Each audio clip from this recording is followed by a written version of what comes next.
Halo guys. Oke, kali ini kita dari kelompok 3 pada Matkul Etika, Hukum, dan Bisnis. Kali ini kita berkunjung ke PT Oscar Mas untuk melakukan sesi wawancara yang terkait tentang pemasaran. Stay tune guys. Halo, namaku Jordi, NIMku 080403241115. Halo, nama aku Zara Pustasari dengan NIM akhir 148. Halo, namaku Nadia Zara Kesta Putri dengan NIM akhir 126.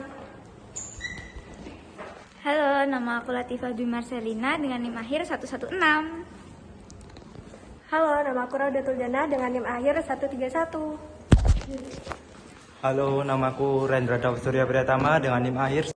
Namaku Raffi Al-Malik dengan NIM 08040324 129. Di sini kami dari perwakilan program studi manajemen Fakultas Ekonomi dan Bisnis Islam kelas 2B atau semester 2 ingin menyampaikan wawancara untuk PT Oscar Mas terkait dengan bagaimana cara PT Oscar Mas ini memasarkan produknya pada pelanggan, itu bagaimana mungkin ada program khusus atau ada cara-cara tersendiri dari yang berbeda dari kompetitor lain. Jadi, kalau di ekonomi itu mungkin ada trend position. Itu bagaimana sih PT Oscar Mas ini memasarkan produknya atau ada cara-cara tersendiri? Dulu sales dan alumni PT Oscar Mas, tapi sekarang masih berhubungan dengan alat berat juga di bidang kesehatan juga, dan juga mengapalai sebuah strategi semua ini kan. Pak Laras sudah bisa mewakili untuk menjawabnya. Mungkin waktu dan tempat. Ya, terima kasih ya. Jadi Oscar Mas, tapi sekarang saya tetap bekerja di bidang alat berat. Perusahaannya lain, saya di desa di Mandiri. Ya. Jadi untuk pemasaran ya, terutama pemasaran ya, itu kalau untuk di alat berat itu pertama area KP dulu ya, kita bicara area KP. Untuk Surabaya area KP-nya kan mulai dari Jawa Timur, Bali dan Nusa Tenggara Barat kan ya, atau ke timur ya. Nah itu nanti akan dibedakan oleh masing-masing marketing atau salesman itu ya.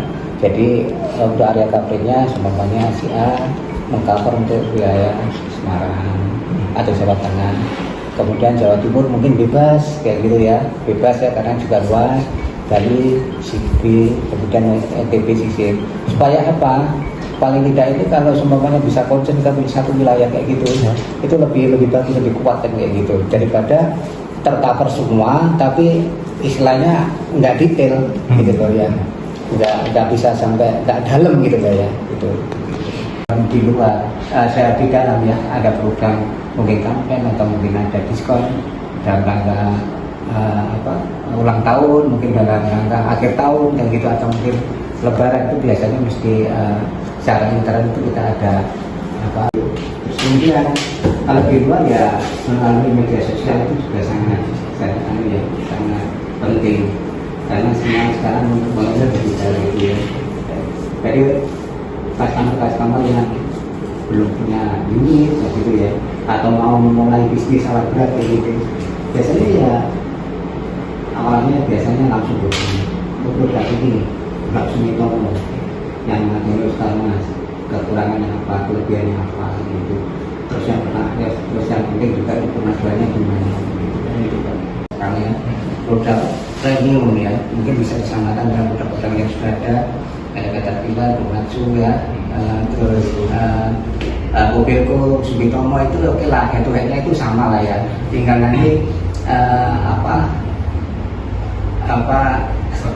strategi kita itu untuk pasarkan supaya customer atau pasar di luar sana itu lebih memilih kita itu sih. Mungkin ada tambahan sih Pak Orang ya.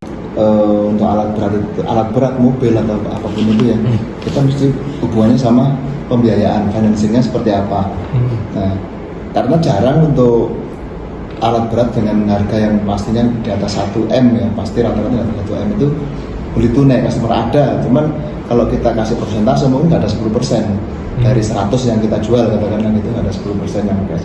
Jadi kita ada program dengan leasing dari suku bunga. Mungkin kalau istilah di studi Islam mungkin apa Pak IMBT itu Pak ya. Saya lupa panjangannya itu ada ya. Jadi nanti program-program itu dengan suku bunga murah atau DP-nya nanti pembayar skema DP-nya seperti apa itu juga sangat berpengaruh. Karena memang kebanyakan kita sama tadi hampir 90% itu pakai financing, entah itu bank, entah itu leasing, itu pasti itu. Jadi dari pihak dealer dengan pihak leasing kerjasama, programnya seperti apa. Itu hampir semua dealer juga sama sih buat program-program itu. Jadi nggak polosan lah kita, kalau polosan juga kita agak sulit juga. Jadi sisi financingnya seperti itu. Kalau masalah promo-promo mungkin kita biasanya mengumpulkan customer, adakan gathering, kenalan produk, ada tipe baru atau campaign dengan spare part seperti Pak Warno tadi sampaikan, program akhir tahun kan biasanya ada stok unit ini harus dihabiskan. Nah itu dengan programnya gimana nanti di awal tahun itu biasanya kan lompatnya mesti ke awal tahun. Nanti biasanya dari sisi harga atau apa atau kemudahan pembayaran. Jadi seperti itu sih. Jadi lihat cabang kayak Surabaya meliputi area tadi disampaikan Jawa Tengah, Jawa Timur, Bali Musra, sama Jakarta pasti beda. Kita covernya sepertinya luas di Surabaya, Jakarta hanya sebut aja Jakarta, cuma dari sisi customer tetap akan lebih banyak Jakarta. Karena memang sana pusatnya, itu targetnya masih beda-beda, tiap cabang masih beda. Dan target itu disusun biasanya di akhir tahun itu kita muncul untuk ke depannya target berapa dari target nasional terus target cabang. Kalau misalnya kan cabangnya kan ada, ini Mas Karman ini cabangnya ada berapa? Ada 12 kan? 12 cabang. Kalau misalnya mungkin dari yang dari cabang Surabaya itu mungkin punya kenalan di cabang mungkin di kalau nggak Kalimantan atau di itu apakah penjualannya itu masuk di cabang Surabaya atau dialihkan ke regional Itu punya kewenangan sendiri kan, pembeli adalah raja. Karena customer bisa minta ke Oskarmas maupun ke atasannya ke mana, ke Jakarta, bahasanya minta untuk bisa di handle sama cabang Surabaya ini atau dengan sales yang sudah pernah berhubungan dengannya. Yang bagi kalau namanya di development ya EKPP ya. Tapi sekarang sudah kebanyakan kita sudah beralih ke swasta karena nilainya lebih bukan menjanjikan ya, lebih benar-benar nilai yang terlebih. Yang terakhir, tapi kalau mungkin boleh dijawab sama karena ini kalau dari perbandingan antara kompetitor dari mungkin dari mana di Kopetku atau mana kalau Sumitomo ini mempunyai kekhususan apa sih yang dia bisa dikatakan unggul? Itu dari Bela Oscar Mas ini untuk ada program apa sih buat? Saya 4 kali ya. 8 sekarang. Oh, 8 kali. Dan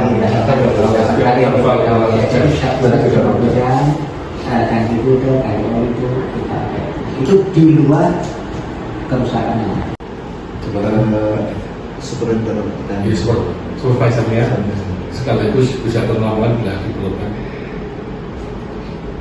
Terus ada kita juga beberapa di sini yang dikelola itu.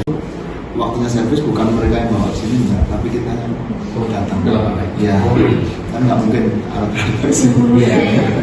Jadi perbedaannya di situ. Kita pasti datang di luar pulau pun kita datang. Dan di masa waranti sama dengan mobil, semuanya harus originalnya, dari oli, filter, ketentuan-ketentuan lain itu harus dipenuhi mereka. Kalau nggak dipenuhi ya otomatis hangus. Perbedaannya di situ sih. Tantangan terbesar yang pernah dihadapi sampai sekarang? Pertumbuhan ekonomi melambat. Saat ini gitu. Mau menanya ini profil sama jabatan Bapak Kumpo sebagai informasi. Tiga-tiganya. Oh. Tiga-tiganya. Waduh. Ini apa aja yang dibutuhkan? Nama lengkap? Mungkin di sini tugasnya apa aja? Enggak, cuma itu tugasnya. Oh, oke. Nama saya Hermawan. Kalau saya di salesman ya. Bagian Tugasnya marketing jualan. Saya Suwarno ya. Saya bukan di sini ya. Saya di PT Daya Sakti Mitra Mandiri. Kantor saya di sebelah sana. Saya sebagai kepala cabang. Pak. Saya Agus Wartawan. Kebetulan saya di sini jadi Business Manager Kemacetan sini, mengelola keberlangsungan cabang Surabaya baik dari penjualan, support, produk support semua. Oke teman-teman, cukup sekian di sini kunjungan kita pada PT Oskarmas. Kita berterima kasih banyak pada PT Oskarmas dan juga para informan-informan yang telah memberikan beberapa statement atau jawaban dari wawancara kita.